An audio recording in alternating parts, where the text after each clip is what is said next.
अस्सलामुअलैकुम। Pakistan medical commission के given topics में से आज हमने स्पोर्ट एंड मूवमेंट में से जिन टॉपिक्स पे फोकस करना है, अंडरस्टैंड करना है, वो ये आपके सामने लिख दिए। यानी हमने बात करनी है कार्टिलेज की, बात होगी बोन की, इसके बाद फिर हम देखेंगे क्लासिफिकेशन ऑफ जॉइंट्स को, और लास्ट में आर्थराइटिस की बात करेंगे और गाउट की बात करेंगे। तो आइए हम सबसे पहले अंडरस्टैंड करते हैं कि कार्टिलेज किसे कहते या बोन किसे कहते। तो ये कंपैरिजन की सूरत के अंदर आपको बता रहा। आपको मालूम, जब भी हम कंपैरिजन करते हैं तो हम एक एक्स्ट्रा कॉलम की फॉर्मेशन करते। उस एक्स्ट्रा कॉलम के अंदर हम क्या लिखते हैं? फीचर्स लिख देंगे या करेक्टरिस्टिक्स लिख देंगे। अब मैं आपको बता रहा कि कार्टिलेज और बोन ये क्या हैं। तो प्यारे बच्चों, ये दोनों एग्जाम्पल्स हैं किसकी? कनेक्टिव टिश्यू की। तो ये दोनों एग्जाम्पल्स हैं किसकी? कनेक्टिव टिश्यू की। और इनमें से कौन सी कनेक्टिव टिश्यू की एग्जाम्पल है?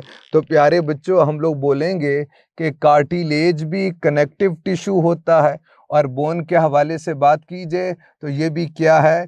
कनेक्टिव टिश्यू होता है। फिर प्यारे बच्चों, इसके अंदर कुछ और कंपोनेंट्स कंपैरिजन के अंदर हम लोग पढ़ लेंगे। फॉर एग्जांपल, अगर आपसे पूछ लिया जाए कि इन दोनों में से लिविंग कौन होता है, क्योंकि ये दोनों सेलुलर होते हैं, और आपको मालूम cell is basic unit of living organism, तो हम कहते कार्टिलेज भी लिविंग होती है, और बोन के हवाले से बात कीजिए तो ये लिविंग होती है। यानी ये दोनों सेलुलर स्ट्रक्चर्स कंटेनिंग है, ये दोनों सेल्स कंटेनिंग है, और सेल लिविंग एंटिटी होती है, इसीलिए हम लोग कहते ये दोनों लिविंग होते हैं। फिर प्यारे बच्चों, बात करेंगे कोलेजन के हवाले से। एक प्रोटीन है, वैसे कोला ग्लू को कहते, जिन जनरेटिंग को ग्लू जनरेटिंग, यानी स्टिकी टाइप ऑफ प्रोटीन। तो प्यारे बच्चों, ये एटमोलॉजी है। कोला ग्लू को कहते, जिन जनरेटिंग को। तो कोलेजन आपको कार्टिलेज के अंदर भी मिलती है और बोन्स के अंदर भी आपको मिलती है, लेकिन कार्टिलेज के अंदर लूजली वोवन होती है, लूज अरेंजमेंट होती है, लेकिन बोन के अंदर बहुत ज़्यादा कॉम्पैक्ट अरेंजमेंट होती है। फिर इसी तरह से अगर आप बात कीजिए मिनरल्स के हवाले से, यानी मैं यहाँ पर लिख रहा हूँ कैल्शियम फॉस्फेट के हवाले से बात कीजिए, तो प्यारे बच्चों, मिनरल्स की बात करें तो ये आपको कार्टिलेज के अंदर नहीं मिलते हैं, लेकिन ये कैल्शियम फॉस्फेट और डिफरेंट मिनरल्स आपको बोन के अंदर मिलते हैं। तो बोन जो कार्टिलेज के कंपैरिजन में बहुत ज़्यादा हार्ड होती है, उसकी वजह क्या? उसकी वजह ये मिनरल्स हैं। और ये जो कार्टिलेज बोन के कंपैरिजन में सॉफ्ट होती है, इसकी एक वजह क्या? कि इसमें हार्डनिंग मटेरियल यानी मिनरल्स नहीं होते, कैल्शियम फॉस्फेट इसके अंदर नहीं होता है। फिर आइए हम बात करते हैं ब्लड सप्लाई की। तो प्यारे बच्चों, आप बताइए कि किसको ब्लड सप्लाई होगी? क्या कार्टिलेज को ब्लड सप्लाई होती है? तो प्यारे बच्चों, कार्टिलेज को ब्लड सप्लाई नहीं होती है, लेकिन बोन के हवाले से बात की जाए तो इसको ब्लड सप्लाई होती है।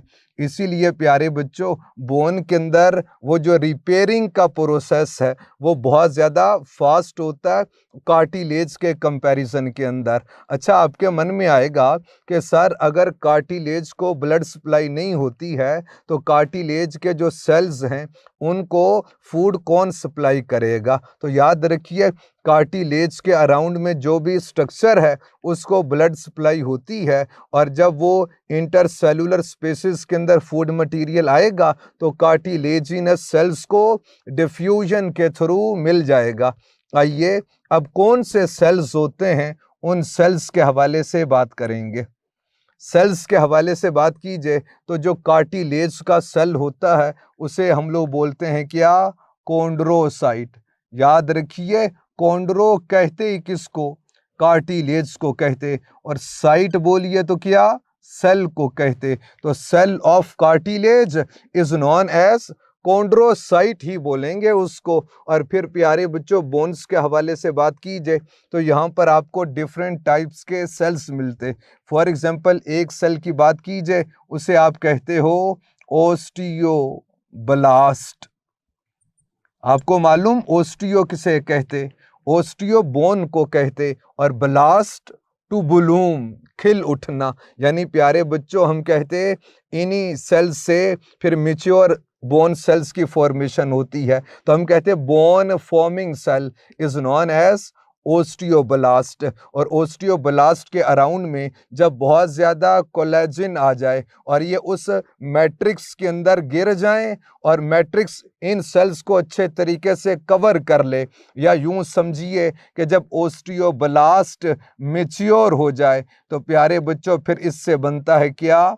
ओस्टियोसाइट बनता है। यानी mature bone cell is known as osteocyte. फिर प्यारे बच्चों एक और टाइप का सेल इसके अंदर मिलता है, यानी मैक्रोफेजेस टाइप। तो प्यारे बच्चों उसे हम कहते ओस्टियोक्लास्ट। ओस्टियो बोलिए तो क्या? बोन को कहते, और क्लास्ट डिसॉल्विंग को कहते। तो जो बोन को डिसॉल्व करे, जो बोन को ब्रेक करे, जो कार्टिलेज को ब्रेक करे, जो बोन को ब्रेक करे उसे ओस्टियोक्लास्ट कहते। ओस्टियो बोन को कहते, क्लास्ट डिसॉल्विंग को ब्रेक डाउन करने को कहते। तो जो बोन को ब्रेक करे उसे ओस्टियोक्लास्ट कहते। आपके मन में आएगा कि सर ये तो बुरी बात है कि बोन को ब्रेक करे। नहीं प्यारे बच्चों, आपने पढ़ा है कि स्केलेटन का एक फंक्शन ये है कि ये मिनरल होम्योस्टेसिस के अंदर इम्पोर्टेंट पार्ट प्ले करता है। वो किस तरह से? अगर आपके ब्लड में कैल्शियम कम हो जाए तो वो कहाँ से आएगा? तो वो बोन से आएगा ना। तो बोन्स को कोई ब्रेक तो करे ताकि जो कैल्शियम है ये ब्लड का पार्ट हो जाए। प्यारे बच्चों ये जो प्रोसेस है इसे हम कहते हैं रिजॉर्प्शन। रिजॉर्प्शन का मतलब क्या? रिजॉर्प्शन डीमिनरलाइजेशन को कहते। अगर बोन्स में से मिनरल्स इलिमिनेट होना शुरू हो जाएं, मिनरल्स रिमूव होना शुरू हो जाएं, और इसे बोन रिजॉर्प्शन कहते। यानी demineralization of bone is known as bone resorption. तो ये जो कैल्शियम है ये बोन से निकलकर ये ब्लड का पार्ट हो जाएगा, और कभी ब्लड में ज़्यादा हुआ तो ये बोन का पार्ट हो जाएगा। इसीलिए तो हम कहते कि स्केलेटन के फंक्शंस में से एक फंक्शन ये है कि ये मिनरल होम्योस्टेसिस के अंदर इन्वॉल्व होता है। अब आइए, अगर आप इसका जो स्ट्रक्चर है या मॉर्फोलॉजी है, शेप है, इसके हवाले से बात की जाए तो प्यारे बच्चों हम कुछ इस तरह से बता रहे होते कि आपको कहीं कहीं पर आपको मिलेंगे क्या? ये फॉर एग्जांपल कॉन्ड्रोसाइट्स हैं। इस तरह से आपको कॉन्ड्रोसाइट्स मिल रहे होंगे, और इसके अराउंड में बेतहाशा कनेक्टिव टिश्यू की, या आप बोल दीजिए कि इसके अराउंड में आपको मिल जाएंगे इलास्टिक फाइबर्स मिल जाएंगे। और फिर प्यारे बच्चों ऐसे ही यहाँ पर इलास्टिक फाइबर्स आपको मिल जाएंगे, और इस कार्टिलेज के अराउंड में जो आउटर मोस्ट कवरिंग होती है, आप बता सकते उसे क्या बोलते? तो बताइए फिर क्या कहेंगे? तो प्यारे बच्चों ये जो आउटर मोस्ट कवरिंग होती है इसे हम लोग बोलते हैं क्या? पेरिकॉन्ड्रियम। अब आप बताइए इसको पेरिकॉन्ड्रियम क्यों बोलते? प्यारे बच्चों पेरी अराउंड को कहते और कॉन्ड्रो कार्टिलेज को कहते। तो कार्टिलेज के अराउंड में जो कवरिंग होगी उसको एक्स वाई जी कुछ और तो नहीं कहेंगे, उसे पेरिकॉन्ड्रियम ही बोलेंगे। फिर इसी तरह से ये जो बोन का स्ट्रक्चर है मैं कुछ देर में आपको दिखाता हूँ, लेकिन पहले ये देख लीजिए। ऐसे ही जैसे कार्टिलेज के अराउंड में आउटर मोस्ट कनेक्टिव टिश्यू की लेयर है उसे पेरिकॉन्ड्रियम कहते। तो बोन के अराउंड में होगी तो प्यारे बच्चों उसे क्या बोलोगे? उसे हम बोल देंगे पेरिओस्टियम। अब आप बताइए पेरी किसे कहते? पेरी अराउंड को कहते, ओस्टियो बोन को कहते। तो जो बोन के अराउंड में होगी उसे क्या बोलेंगे, उसे पेरी ओस्टियम बोल देंगे। अब बोन के हवाले से देखिए, सबसे पहले उसकी एक्सटर्नल मॉर्फोलॉजी, एक्सटर्नल जो शेप और उसके जो नेम्स आपकी किताब ने स्पेसिफाई किए उनको देख लीजिए। प्यारे बच्चों, ये आपके सर एक बोन बना रहे और टॉम एंड जेरी के अंदर आपने ऐसे बोनी स्ट्रक्चर्स तो देखे होंगे। और ख़वातीनो हज़रात, ये जो इनके एंड के ऊपर ये जो सवोलन फॉर्म में और ये जो आउट ग्रोथ सी है, इस स्ट्रक्चर को हम लोग बोलते हैं, आप बताइए क्या बोलेंगे? एपीफाइसिस। एपीओन को अपोन को कहते, अपर को कहते। आप टिप के साथ एसोसिएट कर दीजिए एंडिंग पार्ट। और फाइसिस पता किसे कहते? फाइसिस कहते हैं टू ग्रो, यानी to grow at the end. तो ये एंड के ऊपर और जिस स्ट्रक्चर की ग्रोथ हो गई और ये जो सवोलन फॉर्म में, या बोल दीजिए कि ये जो आउट ग्रोथ सी बन रही है, इसे क्या बोलते? एपीफाइसिस। इसी तरह से ये जो एंड है, इस एंड के ऊपर ये जो एक आउट ग्रोथ सी है, इसे क्या बोलेंगे? इसे भी हम लोग बोलते हैं क्या? एपीफाइसिस बोलते हैं। फिर प्यारे बच्चों, इसके मिड में ये जो स्ट्रक्चर है, इसे क्या बोलोगे? इसे बोलते हैं डायाफाइसिस। डाया किसे कहते? वैसे टू को भी कहते, थ्रू को भी कहते, और फाइसिस टू ग्रो। तो जो इन दोनों के बीच में ग्रो करे उसे क्या बोलते? डायाफाइसिस कहते। तो ये तो एक्सटर्नल मॉर्फोलॉजी और स्ट्रक्चर के हवाले से आपको बता दिया। आइए अब बोन का जो इंटरनल स्ट्रक्चर है, इसके हवाले से हम लोग बात करेंगे। और प्यारे बच्चों, उस स्ट्रक्चर को अगर मैं यहाँ पर आपके सामने बना दूँ तो यकीनन आपको समझ आएगी। आप बता दीजिए कि outer most covering, outermost covering around bone is known as, जी बोलिए शाबाश। outermost covering around bone is known as ostium. outermost covering is known as ostium। और प्यारे बच्चों, जो इनर मोस्ट लेयर होगी और जो स्पोंजी बोन को कवर कर रही होगी, उसे हम लोग बोल देंगे क्या? And ostium. यानी अगर आप आउटर मोस्ट कवरिंग के हवाले से बात कीजिए, उसे हम लोग बोलेंगे क्या? Peri ostium. पेरी अराउंड को कहते और ओस्टियम बोन को कहते। तो जो बोन के अराउंड में outermost layer of connective tissue around bone is known as periosteum. और फिर प्यारे बच्चों, जो इनर मोस्ट लेयर है, जो स्पोंजी बोन को सराउंड करे, उसे हम लोग बोलते हैं क्या? And ostium. अब एंड ओस्टियम का जो पेरिफेरल पार्ट है, यानी अगर आप ये जो बाहर वाला पार्ट है, इसके हवाले से बात कीजिए, जो कि हार्ड होता है, और प्यारे बच्चों इसे हम लोग बोलते हैं क्या? Compact bone. ये जो सारी आपके सर ग्रीन कलर के अंदर बना रहे, ये क्या है?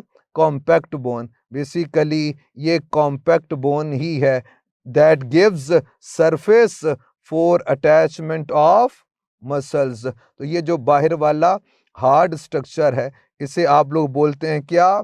Compact bone. आइए अब जो इंटरनल पार्ट है, एंड ओस्टियम के अंदर की जानिब जो पार्ट है, उसे बोलते हैं क्या? Spongy bone. प्यारे बच्चों, इसको स्पॉन्जी बोन क्यों बोलते? क्योंकि स्पंज की तरह का होता है, बेतहाशा पोर्स होते, बहुत ज़्यादा ब्लड सप्लाई होती है।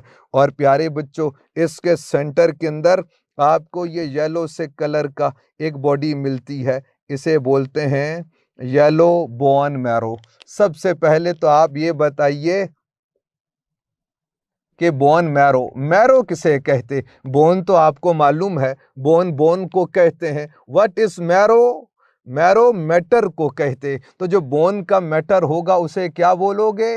Bone marrow. तो प्यारे बच्चों, इसी तरह से बोन के अंदर एंड ओस्टियम के अंदर की जानिब वो जो स्पॉन्जी मैट्रिक्स है उसके कंपोनेंट्स देखिए। एक को हम लोग कहते हैं येलो बोन मैरो। फिर प्यारे येलो इसीलिए है कि इसमें फैट की एक्यूमुलेशन होती है। और प्यारे बच्चों फिर इसी येलो बोन मैरो से फॉर्मेशन होती है किसकी? रेड बोन मैरो की। और आमतौर पर ये जो एपीफाइसिस वाले पार्ट होते ये आपको वहां पर मिलते हैं। कौन? Red bone marrow. और इसी रेड बोन मैरो से फिर फॉर्मेशन होती है किसकी? बोन सेल, ब्लड सेल्स की फॉर्मेशन होती है। यानी अगर आप रेड ब्लड सेल्स की बात कीजिए, वाइट ब्लड सेल्स की बात कीजिए, थ्रोम्बोसाइट्स की बात कीजिए, तो ये सारे कहाँ से बनते? ये रेड बोन मैरो से बनते। फिर एक दफ़ा स्ट्रक्चर देख लीजिए। ये जो outer most covering around bone, outer most layer of connective tissue around bone is periosteum. और ये जो इनर लेयर होती है जो स्पॉन्जी बोन को सराउंड करती है वो एंड ओस्टियम। एंड ओस्टियम के एक तरफ कॉम्पैक्ट बोन है और प्यारे बच्चों इसके इंटरनल साइड पे देखिए तो स्पॉन्जी बोन है। स्पॉन्जी बोन को बेताशा ब्लड सप्लाई होती है। इसी के अंदर आपको येलो बोन मैरो मिलता है, इसी के अंदर आपको रेड बोन मैरो मिलता है। तो ये तो प्यारे बच्चों आपको बोन के जो कुछ कंपोनेंट्स थे उनके हवाले से बता दिया। यानी एक तो आपको मिल गई कौन? Compact bone. And compact bone provides surface for attachment of muscles. फिर इसके इंटरनल पार्ट के अंदर बात कीजिए तो आपको स्पॉन्जी बोन मिलती है। और ये जो स्पॉन्जी बोन है यहीं से ब्लड सेल्स की फॉर्मेशन होती है। कार्टिलेज की टाइप्स के हवाले से बात करेंगे। 3 टाइप्स की कार्टिलेज, और वो कौन कौन सी होती है? एक को प्यारे बच्चों हम लोग बोलते हैं क्या? हायालीन कार्टिलेज। याद रखिए हायालीन की एटमोलॉजी ट्रांसपेरेंट है, ग्लास को कहते। तो प्यारे बच्चों ये कुछ लाइट को पास थ्रू होने दे रही होती है, कुछ को नहीं, तो इसीलिए से कहते क्या? ट्रांसपेरेंट। ये एटमोलॉजी है, ये नाम का मतलब है। वैसे ट्रांसलूसेंट है कि कुछ लाइट को पास थ्रू होने देगी, कुछ को नहीं देगी। तो हायालीन कार्टिलेज। और फिर प्यारे बच्चों इसके बाद हम जिक्र करेंगे किसका? फिब्रोकार्टिलेज। फिब्रोकार्टिलेज के बाद आपको मिलती है क्या? Elastic cartilage. अब मैं आपको बता रहा हूं, एमसीक्यू पूछा करते कि most abundant type of cartilage in your body is hyaline cartilage. यानी प्यारे बच्चों ये जो लॉन्ग बोन्स के एंड पर आपको मिलती है, जब बोन्स की ग्रोथ होती है तो ग्रोइंग बोन्स के एंड के ऊपर ये आपको मिलती है। ये हायालीन कार्टिलेज ही है जो आपको विंड पाइप में, ट्रैकिया के अंदर मिलती है। ये हायालीन कार्टिलेज ही है जो आपको लेरिंग्स के अंदर मिलती है। अब फिब्रोकार्टिलेज के हवाले से बात कीजिए तो प्यारे बच्चों ये फिब्रोकार्टिलेज इंटरवर्टिब्रल डिस्क्स, उनके अंदर आपको फिब्रोकार्टिलेज मिलती है। फिर प्यारे बच्चों जहां पर दो हिप बोन्स आपस में मिलती हैं, कॉक्सल बोन्स आपस में मिलती हैं, उनके बीच में उस जगह का नाम है जॉइंट का सिम्फाइसिस कहते। सिम टूगेदर को कहते, फाइसेस टू ग्रो टूगेदर। यानी जहां पर दो कॉक्सल बोन्स यानी हिप्स बोन आपस में मिलती हैं, उसके बीच में जो आपको जॉइंट मिलता है उसके अंदर जो कार्टिलेज है वो कौन सी है? फिब्रोकार्टिलेज है। फिर ऐसे ही प्यारे बच्चों आपको मालूम कि कुछ रिब्स ऐसी होती हैं जो कोस्टल आर्क के थ्रू, जो कार्टिलेज के थ्रू आपकी स्टर्नम के साथ आकर मिलती हैं। तो वो जो रिब्स से एसोसिएटेड कार्टिलेज है वो कौन सी है? वो फिब्रोकार्टिलेज होती है। अब आइए इलास्टिक कार्टिलेज। ये इलास्टिक कार्टिलेज आपको एक्सटर्नल ईयर के अंदर मिल जाएगी। फिर प्यारे बच्चों ऐसी बात कीजिए तो ये जो एपिग्लॉटिस है ये किस टाइप ऑफ कार्टिलेज से बिलोंग करता? हम कहते इलास्टिक कार्टिलेज। आखिरी बात आपसे पूछ रहा, आपके नोज के अंदर जो कार्टिलेज है ये कौन सी है? तो याद रखिए हायालीन कार्टिलेज होती है। तो ये तो प्यारे बच्चों सारा कार्टिलेज और बोन्स के हवाले से था। तो ये आपका एक टॉपिक कंप्लीट हो गया। अब आइए पाकिस्तान मेडिकल कमीशन के मुताबिक जो सेकंड टॉपिक है हम उसके हवाले से बात करेंगे, और सेकंड टॉपिक है जॉइंट्स। आप बताइए जॉइंट्स किसे कहते? इस वर्ड की जो एटमोलॉजी है ये ज्वाइन से है, तो हम कहते हैं joining point is known as joints. इसीलिए तो किताब ने लिखा the point of articulation of bones, यानी जहां पर दो बोन्स आपस में मिलती हैं उस पॉइंट को, उस आर्टिकुलेशन को जहां पर मिले उस पॉइंट को हम क्या कहते? जॉइंट्स कहते, क्योंकि वो ज्वाइन कर रहा है, वो मिला रहा। फिर इसी तरह से बोलते कि जॉइंट्स अकर वियर बोन्स मीट, जहां पर बोन्स मिलेंगी उस जगह को हम क्या कहते? जॉइंट कहते। क्लासिफिकेशन की बात करेंगे। आप बताइए what is classification? The process of making classes, the process of grouping, groups बनाने का जो प्रोसेस है उसे क्या बोलते हैं? उसे क्लासिफिकेशन। तो क्लासिफिकेशन ऑफ जॉइंट्स की बात करेंगे। प्यारे बच्चों, हमने जॉइंट्स की क्लासिफिकेशन कर दी दो अंदाज से। एक तो है on the basis of movement, कि किस कदर मूवमेंट ये अलाउ करेंगे, इस बेस पे। फिर प्यारे बच्चों जो दूसरी क्लासिफिकेशन है वो on the basis of structure है। और आ जाइए मूवमेंट के हवाले से बात कीजिए तो आपको 3 टाइप्स के जॉइंट्स मिलते। एक को प्यारे बच्चों हम कहेंगे क्या? इमूवेबल। फिर इसी तरह से कुछ ऐसे होते जो स्लाइटली मूवेबल जॉइंट्स हैं, मूवेबल। और कुछ ऐसे होते जो फ्रीली मूवेबल जॉइंट्स हैं। अब आइए सबसे पहले जो इमूवेबल जॉइंट्स हैं ये कौन से हैं? हम कहते हैं joints that are present in your skull. ये फिब्रस जॉइंट्स हैं जो आपके स्कल के अंदर मौजूद होते हैं। और आपको पता है ये जो आपकी स्कल की बोन है या जो क्रेनियम की जो बोन्स हैं इनके अंदर मूवमेंट नहीं होती है।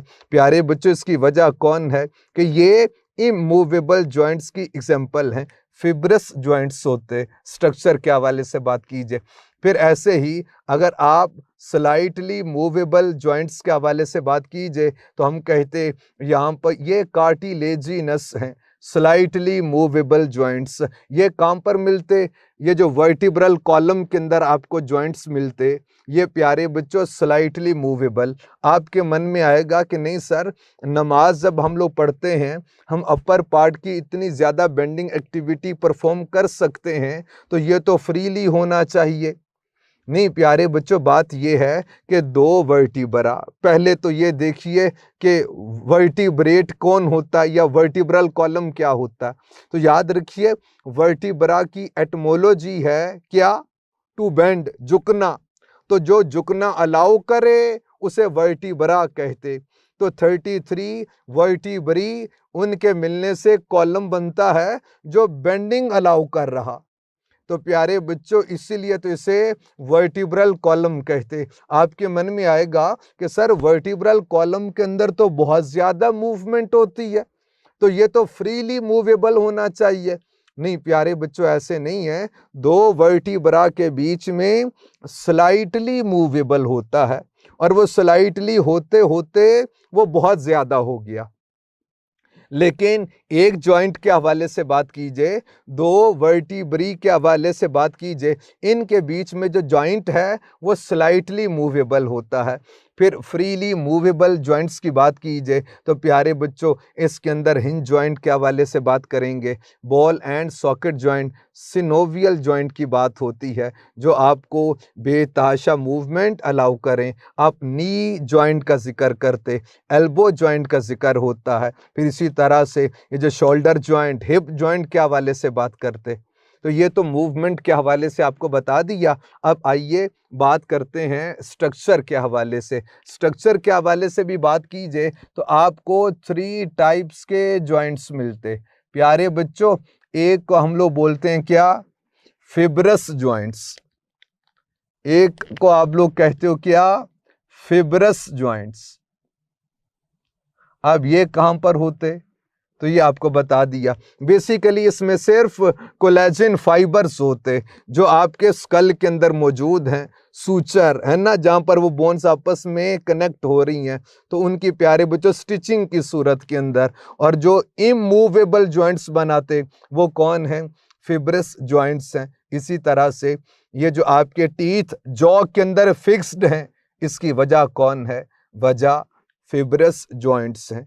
फिर इसी तरह से हम लोग जिक्र करते हैं कुछ और जॉइंट्स हैं जिन्हें आप लोग बोलते हो क्या, कार्टिलेजिनस जॉइंट। Cartilaginous joint. और कार्टिलेजिनस जॉइंट्स के हवाले से बात कीजिए तो प्यारे बच्चों ये कौन से जॉइंट्स हैं, हम कहते ये जो आपके वर्टिब्रल कॉलम के अंदर ये जो जॉइंट्स मौजूद हैं उनका स्ट्रक्चर देखिए, यानी आपको कार्टिलेज मिलती है, तो ये कार्टिलेजिनस जॉइंट्स हैं जो स्लाइटली मूवेबल हैं। फिर इसी तरह से थर्ड टाइप ऑफ जॉइंट्स हैं जिन्हें हम लोग बोलते हैं क्या, सिनोवियल जॉइंट्स। आपस की बात है, सिन टूगेदर को कहते, ओवा एग को कहते, तो ये एग शेप्ड है, बोन्स को टूगेदर लिंक कर रहे, इन्हें क्या कहेंगे, सिनोवियल जॉइंट्स कहते। और सिनोवियल जॉइंट्स के हवाले से बात कीजिए, इसका स्ट्रक्चर कुछ ऐसे है, यानी प्यारे बच्चों अगर आपके सर ने ये एक बोन बना दी और एक बोन ये है, अब इन दोनों के बीच में ये जो लिंक है इसके हवाले से बात कीजिए, तो ये जो सबसे बाहर की तरफ वाला स्ट्रक्चर है इसे हम कहते हैं फिब्रस कैप्सूल। और फिब्रस कैप्सूल की मॉडिफिकेशन से ही यहाँ पर बनती है क्या, लिगामेंट की फॉर्मेशन होती है। आप बताइए लिगामेंट किसे कहते, लिगामेंट की एटमोलॉजी है टू टाई, बांधना, तो जो बोन को बोन से बांध दे, यानी कनेक्टिव टिश्यू की लेयर जो बोन को बोन से बांध दे उसे क्या बोलेंगे, उसे हम लिगामेंट कहते। और जो मसल को बोन से अटैच करे उसे टेंडन कहते। तो जो बोन को बोन से कनेक्ट करे उसे हम लोग बोलते हैं क्या, बोलिए, लिगामेंट कहते हैं। और फिर प्यारे बच्चों ये सबसे बाहर की तरफ जो फिब्रस कैप्सूल, फिर इसके अंदर की जानिब आपको एक मेम्ब्रेन मिलती है, और ये जो मेम्ब्रेन है इसे हम लोग बोलते हैं क्या, सिनोवियल मेम्ब्रेन। सिन टूगेदर को कहते, ओवम एग को कहते, तो ये जो एग शेप्ड स्ट्रक्चर ही बनता है इसे क्या बोलोगे, सिनोवियल मेम्ब्रेन। और यही बेसिकली इसके अंदर जो फ्लूइड होता है उस फ्लूइड की फॉर्मेशन करती है। आप बताइए ये जो फ्लूइड होगा इसे क्या बोलोगे, इसे कहते सिनोवियल फ्लूइड। और कार्टिलेज होती है इसके अंदर, और वो जो कार्टिलेज है वो टाइप होती है किसकी, हाइलीन कार्टिलेज की एग्जांपल। तो most abundant cartilage in your body is hyaline cartilage. अब सिनोवियल जॉइंट की फर्दर क्लासिफिकेशन है, और वो क्लासिफिकेशन आप देख लीजिए कि किस किस तरह से आपको मज़ीद जॉइंट्स मिलते हैं। सबसे पहले बात कीजिए तो प्यारे बच्चों हम लोग बात करेंगे किसकी, हम हिंज जॉइंट की बात करेंगे। हिंज जॉइंट, हिंज किसे कहते, डोर जिस स्ट्रक्चर के अराउंड मूव करता है ना, या तो ओपन हो जाएगा या क्लोज हो जाता है, तो उस स्ट्रक्चर को हम लोग हिंज कहते हैं। तो प्यारे बच्चों बिल्कुल ऐसे ही होते ही है, यानी टू डायरेक्शन में मूवमेंट अलाउ करते, यानी ऐसे जॉइंट्स मैं आपको बता रहा हूं बेटे, फिर एग्जांपल देख लेंगे। हिंज क्या होता है, डोर, दरवाजा जिस स्ट्रक्चर के अराउंड में ओपन या क्लोज हो रहा है, जिस स्ट्रक्चर के अराउंड में मूव कर रहा है, उस स्ट्रक्चर को हम क्या कहते, उसे हिंज कहते। और हिंज के हवाले से बात कीजिए हम कहते ये ऐसे जॉइंट्स होते हैं जो बेसिकली टू डायरेक्शन में मूवमेंट अलाउ करते।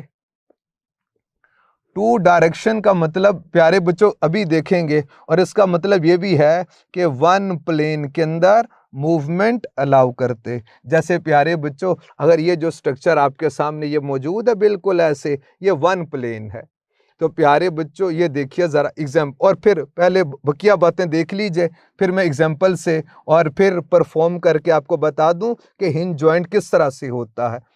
और इसमें at least one pair of muscle, यानी 2 ग्रुप होंगे, बाइसेप ट्राइसेप, 1 पेयर ऑफ आपको मसल भी मिलेंगे।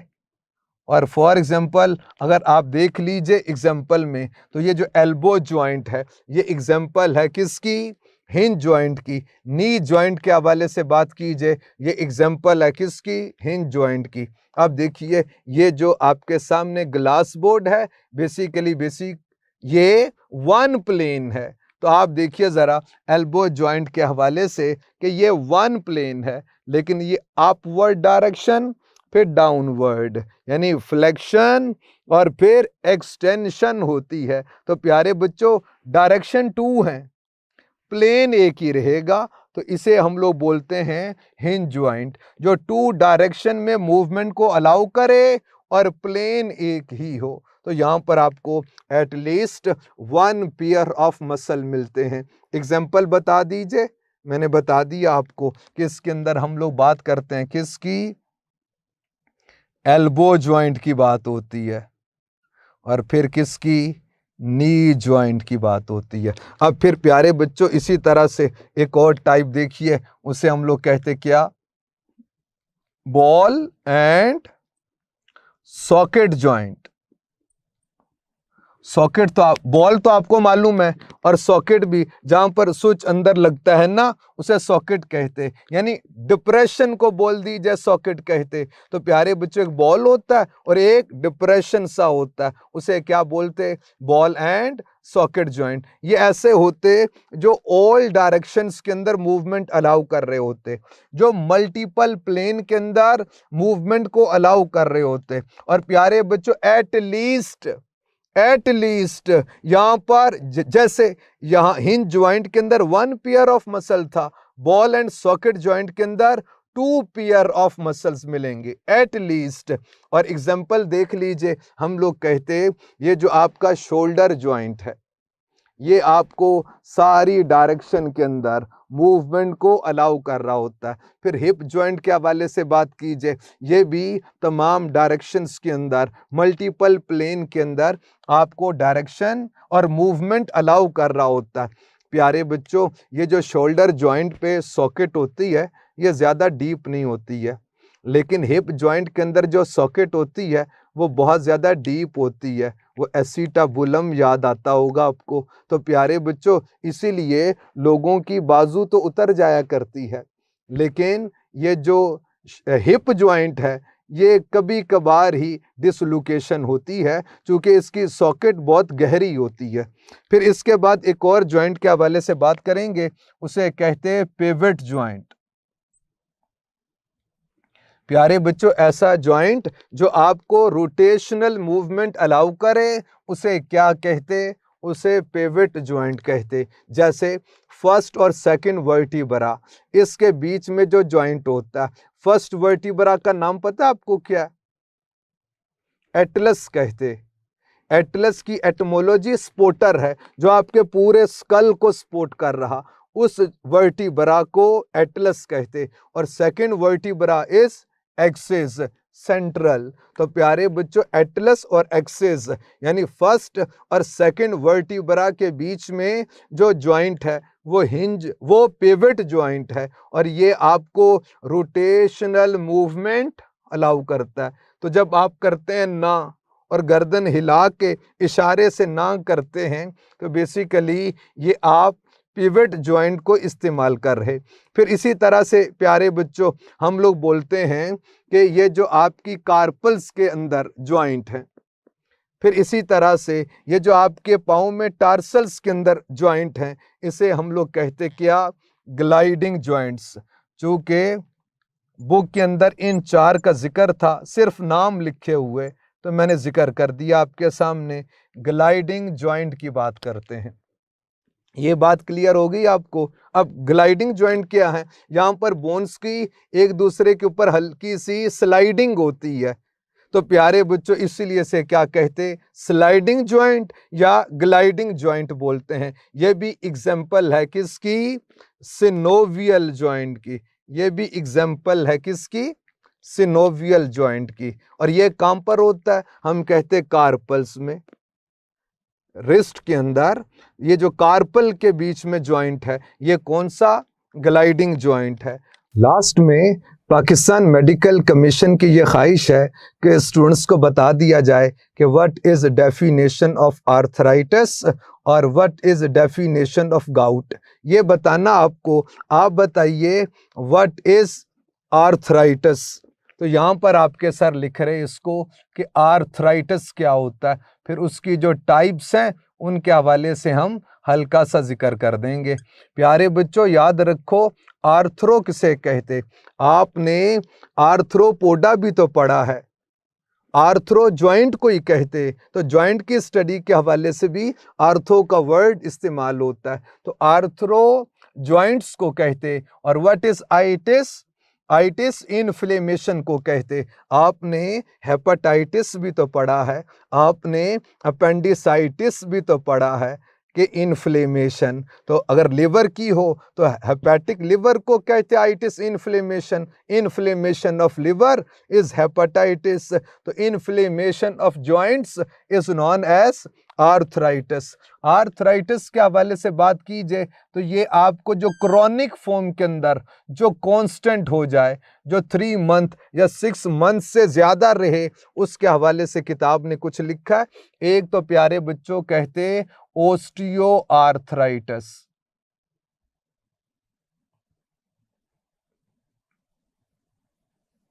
एक होता है रिमोटॉइड आर्थराइटिस, फिर लास्ट में बात करेंगे गाउटी आर्थराइटिस और गाउट की बात करते। और प्यारे बच्चों ओस्टियो तो बोन को कहते, आर्थराइटिस इन्फ्लेमेशन को बोलते, यानी बोन्स के अंदर भी कुछ स्वेलिंग पेनफुल सेंसेशन होती है।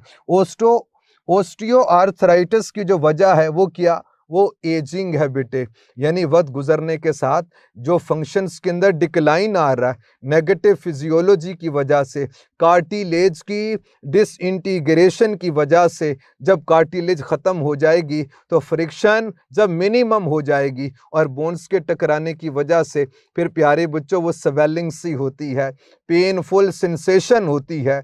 एजिंग की वजह से, डीजनरेशन ऑफ कार्टिलेज की वजह से वो जो बोन्स के अंदर स्वेलिंग सी है, पेनफुल सेंसेशन है, वो ओस्टियो आर्थराइटिस होती है।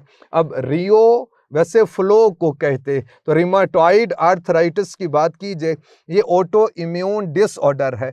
अगर आपकी इम्यूनिटी आपके खिलाफ हो जाए, अगर आपका इम्यून सिस्टम आपके खिलाफ हो जाए, अगर आपकी एंटीबॉडीज सेल्फ पार्ट के ऊपर अटैक करना शुरू कर दें, तो प्यारे बच्चों तो फिर जो आर्थराइटिस उन जॉइंट्स पर जब अटैक करेगा, सिनोवियल मेम्ब्रेन को डैमेज करना शुरू कर दे, तो प्यारे बच्चों ये जो आर्थराइटिस, इसे हम लोग बोलते हैं क्या, रिमोटॉइड आर्थराइटिस कहते। और लास्ट में गाउटी आर्थराइटिस। गाउटी की एटमोलॉजी एक्यूमुलेशन है कि किसी मटेरियल के एक्यूमुलेशन की वजह से अगर इन्फ्लेमेशन ऑफ जॉइंट हो रही है, पेनफुल सेंसेशन ऑफ जॉइंट हो रही है, तो प्यारे बच्चों इसे गाउटी आर्थराइटिस कहते। और वो कौन सा मटेरियल कि जिसके एक्यूमुलेशन की वजह से गाउटी आर्थराइटिस होता है। याद रखिए हम पर्टिकुलरली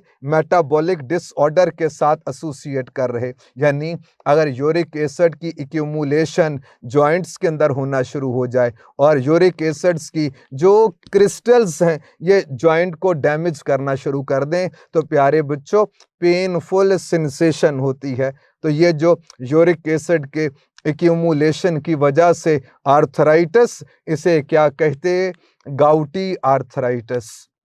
इसे पढ़ लीजिएगा, कोई बात ना समझ आए पूछ